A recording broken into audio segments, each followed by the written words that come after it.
பாஜக கூட்டணி குறித்த சர்ச்சைகளுக்கு எடப்பாடி பழனிசாமி முற்றுப்புள்ளி வைத்துள்ளார்.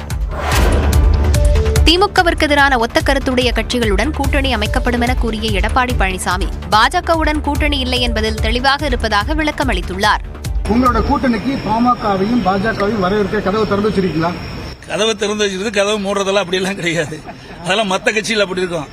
அதிமுக வரது பொறுத்த வரைக்கும் ஒத்த கருத்துடைய கட்சிகள்லாம் இன்றைக்கு ஒன்று சேர்ந்து இந்த லஞ்ச லாவணியமுள்ள இந்த அரசை மக்களோட ஆட்சியை அகற்ற வேண்டும் என்பதுதான் எங்களுடைய நிலைப்பாடு. சூழ்நிலைக்கு தக்கவர் தான் கூட்டணி அமைக்கிறாங்க. அந்த தேர்தலுக்கு நெருங்கின்ற பொழுதுதான் அந்த கூட்டணி யாரோட தலைமையில யார் கூட்டணி இருப்பாங்க என்று தெரிய வரும். அதுக்கு முந்தி எது சொன்னாலும் நிக்காது. ஏற்கனவே தெளிவுபடுத்திட்டேன், தெளிவா நான் சொல்லியாச்சு. நாடாளுமன்ற தேர்தல் இருக்கும் போதே நடக்கின்ற பொழுதே கட்சியினுடைய தலைமை அலுவலகத்திலும் சரி, பல்வேறு ஊடக பேட்டியிலும் சரி, பத்திரிகை பேட்டி கொடுக்கும்போது தெளிவா சொல்லிட்டேன். சட்டமன்ற தேர்தலும் போது பாரதிய ஜனதாவுடைய கூட்டணி இல்லை என்று சொல்லப்பட்டு விட்டது. அதை வைத்து மீண்டும் மீண்டும் நீங்க கேள்வி கேட்டு இருக்கிறீங்க. என்ன சொல்றது? ஏற்கனவே நாங்கள் முடிவு செஞ்சு அறிவிக்கப்பட்டு விட்டது. திமுக எங்களுடைய எதிர்கட்சி. திமுக மக்களோட ஆட்சி அகற்றப்பட வேண்டும் என்பது நோக்கம். அதோட பாரதிய ஜனதாவுடைய கூட்டணி இல்லை என்பது எங்களுடைய நிலைப்பாடு. அதில் தெளிவா இருக்கிறோம். அதனால எதையும் பொருத்தி பேசக்கூடாது. சட்டப்பேரவைத் தேர்தலில் பொய்யான பிரமாண பத்திரம் தாக்கல் செய்ததாக அதிமுக முன்னாள் அமைச்சர் KC வீரமணிக்கு எதிராக நீதிமன்றத்தில் தேர்தல் ஆணையம் மனு தாக்கல் செய்துள்ளது. கடந்த 2021ஆம் ஆண்டு சட்டப்பேரவைத் தேர்தலில் ஜோலார்பேட்டை தொகுதியில் KC வீரமணி போட்டியிட்டார். அப்போது பிரமாண பத்திரத்தில் தவறான தகவல்களை அளித்ததாக கூறி ராமமூர்த்தி என்பவர் தேர்தல் ஆணையத்தில் புகார் அளித்திருந்தார். KC வீரமணி மீதான புகாரில் நடவடிக்கை எடுக்க தேர்தல் ஆணையத்திற்கு உத்தரவிடக் கோரி உயர்நீதிமன்றத்திலும் ராமமூர்த்தி மனு தாக்கல் செய்தார். இதன்படி உரிய நடவடிக்கை எடுக்க தலைமை தேர்தல் அதிகாரிக்கு சென்னை உயர்நீதிமன்றம் உத்தரவிட்டிருந்தது. இதனைத் தொடர்ந்து நடத்தப்பட்ட விசாரணையில் KC வீரமணி பிரமாண பத்திரத்தில் சொத்துக்களை மறைத்து காண்பித்தது கண்டுபிடிக்கப்பட்டது. இது தொடர்பாக திருப்பத்தூர் நீதிமன்றத்தில் தேர்தல் அலுவலர் மனு தாக்கல் செய்துள்ளார். மக்கள் பிரதிநிதித்துவ சட்டம் 125A பிரிவின் கீழ் நாட்டிலேயே முதல் முறையாக அதிமுக முன்னாள் அமைச்சர் KC வீரமணி மீது மனு தாக்கல் செய்யப்பட்டுள்ளதாக தகவல் வெளியாகியுள்ளது. இந்த வழக்கு வரும் 26ஆம் தேதி விசாரணைக்கு வருகிறது. நாம் தமிழர் கட்சி ஆட்சிக்கு வந்தால் சாதிவாரி கணக்கெடுப்பு நடத்தப்படும் என தென்காசியில் நடந்த பொதுக்கூட்டத்தில் அக்கட்சியின் ஒருங்கிணைப்பாளர் சீமான் உறுதியளித்தார். தென்காசி மாவட்டம் வாசுதேவன் நல்லூரில் நடைபெற்ற பொதுக்கூட்டத்தில் பேசிய அவர் பீகார் மாநிலத்தில் சாதிவாரி கணக்கெடுப்பு நடத்தப்பட்டதாகவும் இப்பொழுது தெலுங்கானா மாநிலத்தில் நடத்தப்பட்டு வருவதாகவும் கூறினார். மேலும் ஆசிரியர் மற்றும் மருத்துவர்கள், ஓய்வு பெற்ற அரசு போக்குவரத்து துறை ஊழியர்களுக்கு பணம் கொடுக்க நிதி இல்லை, ஆனால் மகளிருக்கு மாதம் 1000 ரூபாய் கொடுக்க பணம் இருக்கிறதா என கேள்வி எழுப்பினார். சாதிவாரி கணக்கெடுப்பு எடுக்க இவர்கள் ஏன் இவ்வளவு ஆண்டுகளாக பெரியாரை பேசி, அண்ணாவை பேசி, சமூக நீதி பேசிய இந்த பெருமக்கள் இவ்வளவு காலமாக சாதிவாரி குடிவாரி கணக்கெடுப்பு எடுக்காமல் இருப்பதற்கு காரணம் என்ன? தொடர்ந்து பேசிய சீமான், அருந்ததியருக்கான உள் ஒதுக்கீட்டை நாம் தமிழர் கட்சி எதிர்க்கவில்லை என்றும் அதில் உள்ள குறைகளை மட்டுமே கூறி வருவதாகவும் கூறினார். மிரட்டல் வழக்கில் இந்து மக்கள் கட்சித் தலைவர் அர்ஜுன் சம்பத்தின் மகன் ஓம்கார் பாலாஜி கைது செய்யப்பட்டார். கோவையில் கடந்த மாதம் 27ஆம் தேதி ஈஷா யோகா மையத்திற்கு ஆதரவாக இந்து மக்கள் கட்சி நடத்திய ஆர்ப்பாட்டத்தில் பத்திரிகையாளர் நக்கீரன் கோபாலுக்கு மிரட்டல் விடுக்கும் வகையில் பேசியதாக ஓம்கார் பாலாஜி மீது கோவை ரேஸ்கோர்ஸ் போலீசார் வழக்கு பதிவு செய்தனர். இந்த வழக்கில் முன்பிணை கேட்டு மனு தாக்கல் செய்த ஓம்கார் பாலாஜி மன்னிப்பு கேட்காததால் வழக்கை வரும் 19ஆம் தேதிக்கு சென்னை உயர்நீதிமன்ற நீதிபதி ஒத்திவைத்தார். இந்நிலையில் இன்று காலையில் கோவையில் சரணடைவதாக ஓம்கார் பாலாஜி தரப்பில் மீண்டும் முறையிடப்பட்ட நிலையில் எந்த இடைக்கால உத்தரவும் பிறப்பிக்க முடியாது என நீதிபதி மறுத்துவிட்டார். இதையடுத்து காரில் புறப்பட்ட ஓம்கார் பாலாஜியை காவல்துறையினர் பின்தொடர்ந்ததால் உயர்நீதிமன்றம் அருகே உள்ள எஸ்பிளேனட் காவல் நிலையத்தில் சரணடைந்தார். அங்கு சென்ற கோவை ரேஸ்கோர்ஸ் காவல் நிலையத்தினர் ஓம்கார் பாலாஜியை கைது செய்து அழைத்துச் சென்றனர். அப்போது செய்தியாளர்களிடம் பேசிய ஓம்கார் பாலாஜி மன்னிப்பு கேட்க மாட்டேன் என தெரிவித்தார். நடிகை கஸ்தூரியின் முன்ஜாமீன் மனு மீது இன்று காலை தீர்ப்பளிக்கப்படுகிறது. தெலுங்கர்கள் குறித்து அவதூறாக பேசிய விவகாரத்தில் முன்ஜாமீன் கோரி நடிகை கஸ்தூரி தாக்கல் செய்த மனு மீது இன்று காலை 10:30 மணிக்கு உயர்நீதிமன்ற மதுரை கிளை தீர்ப்பளிக்கிறது. சென்னையில் இந்து மக்கள் கட்சி சார்பில் பிராமணர்களின் பல்வேறு கோரிக்கைகளை வலியுறுத்தி நடந்த ஆர்ப்பாட்டத்தில் கலந்து கொண்ட நடிகை கஸ்தூரி தெலுங்கர்களை அந்தப்புற சேவகர்கள் என பேசியதால் சர்ச்சை எழுந்தது. இது தொடர்பாக அளிக்கப்பட்ட புகாரின் பேரில் எழும்பூர், ஆண்டிவட்டி, மதுரை, திருநகர் உள்ளிட்ட காவல் நிலையங்களில் நடிகை கஸ்தூரி மீது வழக்குகள் பதிவு செய்யப்பட்டன.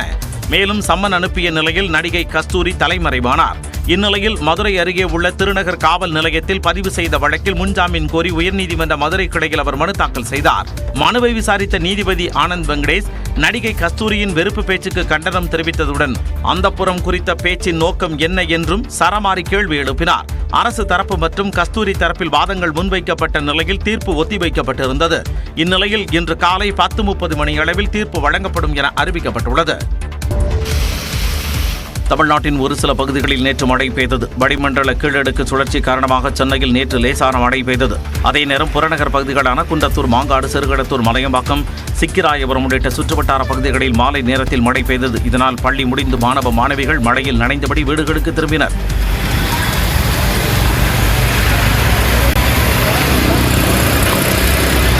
செங்கல்பட்டு மாவட்டத்தில் காலை முதலே சாரல் மழை பெய்தது.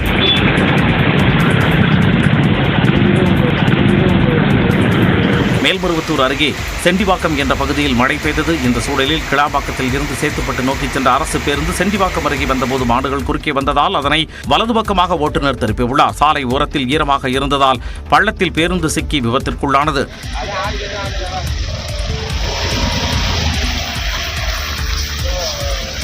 மயிலாடுதுறை மாவட்டத்தில் நேற்று முன்தினம் இரவு முதல் கனமழை பெய்ததால் சீர்காழி அருகே எடமணல் ஊராட்சியில் உள்ள அப்துல் கலாம் நகரில் 10க்கும் மேற்பட்ட வீடுகளை தண்ணீர் சூழ்ந்தது. இதனால் மக்கள் பாதிக்கப்பட்டது குறித்து நியூஸ் 18 தமிழ்நாடு தொலைக்காட்சி செய்தி வெளியிட்ட நிலையில் மாவட்ட ஆட்சியர் மகாபாரதி நேரில் ஆய்வு செய்தார். மேலும் மழைநீரை வடிய வைக்க நடவடிக்கை எடுக்குமாறு அதிகாரிகளுக்கு அறிவுறுத்தினார். இதுக்கு நேரம் வழி எடுத்து கொடுத்து விட்டுறோம். இந்த தண்ணி ஃபுல்லாக இந்த பக்கம் வரணும். அந்த காரணத்தை எடுத்துக்கிறோம். தமிழ்நாட்டில் 21 மாவட்டங்களில் இன்று கனமழை பெய்யும் என்று வானிலை ஆய்வு மையம் எச்சரிக்கை விடுத்துள்ளது. திருவாரூர் மாவட்டத்தில் 2வது நாளாக கனமழை பெய்தது.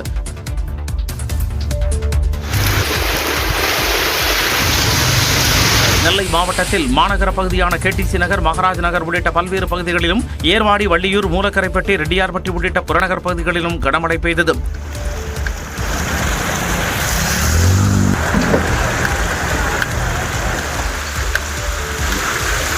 இந்நிலையில் இன்று 21 மாவட்டங்களில் கனமழைக்கு வாய்ப்பு இருப்பதாக வானிலை ஆய்வு மையம் தெரிவித்துள்ளது.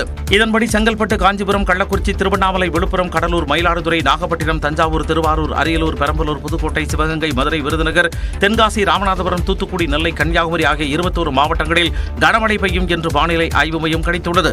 சென்னையில் மிதமான மழைக்கு வாய்ப்பு இருப்பதாகவும் வானிலை ஆய்வு மையம் தெரிவித்துள்ளது. வரும் 20ஆம் தேதி சென்னை அண்ணா அறிவாலயத்தில் உயர்நிலை செயல் திட்டக்குழு கூட்டம் நடைபெற உள்ளதாக திமுக பொதுச் செயலாளர் துரைமுருகன் அறிவித்துள்ளார். முதலமைச்சர் ஸ்டாலின் தலைமையில் இந்த கூட்டம் நடைபெற இருக்கிறது. வரும் 20ஆம் தேதி காலை 10:30 மணி அளவில் இந்த கூட்டம் நடைபெறும் என்று அறிவிக்கப்பட்டுள்ளது. கூட்டத்தில் உயர்நிலை செயல் திட்டக்குழு உறுப்பினர்கள் அனைவரும் தவறாமல் கலந்து கொள்ள வேண்டும் என்றும் துரைமுருகன் அறிவித்துள்ளார். இந்த கூட்டம் திமுகவின் ஆக்கப் பணிகளுக்காக நடத்தப்படுவதாக கூறப்படுகிறது. மேலும் எதிர்வரும் சட்டமன்ற தேர்தலில் செய்ய வேண்டிய பணிகள் குறித்தும் ஆலோசிக்கப்படலாம் என தகவல் வெளியாகியுள்ளது. அண்மையில் ஒருங்கிணைப்பு குழுக்கள் மற்றும் களப்பணிகள் குறித்து கட்சித் தலைவர் ஸ்டாலின் ஆய்வுகளை தொடங்கியுள்ளார். இந்நிலையில் உயர்நிலை செயல் திட்டக்குழு கூட்டம் அரசியல் முக்கியத்துவம் பெற்றுள்ளது. பாஜக கூட்டணி குறித்த சர்ச்சைகளுக்கு எடப்பாடி பழனிசாமி முற்றுப்புள்ளி வைத்துள்ளார். திமுகவிற்கு எதிரான ஒத்த கருத்துடைய கட்சிகளுடன் கூட்டணி அமைக்கப்படும் என கூறிய எடப்பாடி பழனிசாமி பாஜகவுடன் கூட்டணி இல்லை என்பதில் தெளிவாக இருப்பதாக விளக்கம் அளித்துள்ளார். உங்களோட கூட்டணிக்கு பாமகவையும் பாஜகவையும் வரவேற்க கதவு திறந்து வச்சிருக்கீங்களா? கதவு திறந்து வச்சிருக்கு. கதவு மூடுறதெல்லாம் அப்படிலாம் கிடையாது. அதெல்லாம் மற்ற கட்சியில் அப்படி இருக்கும். அதிமுக வரது பொறுத்த வரைக்கும் ஒத்த கருத்துடைய கட்சிகள்லாம் இன்றைக்கு ஒன்று சேர்ந்து இந்த லஞ்ச லாவணியம் உள்ள இந்த அரசை, மக்களோட ஆட்சி அகற்ற வேண்டும் என்பதுதான் எங்களுடைய நிலைப்பாடு. சூழ்நிலைக்கு தக்கவர் தான் கூட்டணி அமைக்கிறாங்க.